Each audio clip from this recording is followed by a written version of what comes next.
করুন, জীবনকে পরিবর্তন করুন। বিদেশে নামাজি মুসলমান কম বেশি পাবেন, বিদেশে রোজাদার মুসলমান কম বেশি পাবেন, বিদেশে হজদারকারী মুসলমান কম বেশি পাবেন, বিদেশে নিরত মুসলমান কম বেশি পাবেন।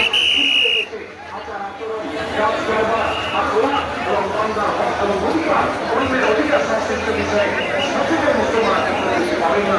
আর এই জন্য আমাদের শিক্ষাটি শেষ করে আমি বলতে চাচ্ছি, চতুর্থ আয়াতে আল্লাহ রাব্বুল আলামিন আমাদেরকে বলেছেন আমরা যেন কেউ কাউকে নিয়ে বিদ্রুপ না করি, ব্যঙ্গ না করি, কেউ কাউকে যেন বাজে নামে না ডাকি, কেউ যেন কাউকে খোঁচাখোঁচি না করি, কেউ যেন কারোর নাম বিকৃত করে তাকে না ডাকি। ভাইরা আমার, এই আয়াতটি আমি শুরুতে তেলাওয়াত করেছি। আল্লাহ বলেছেন ইয়া আইয়ুহাল্লাযীনা আমানু লা ইয়াসখার কওমুম মিন কওমিন আসা আন ইয়াকুনু খায়রাম মিনহুম।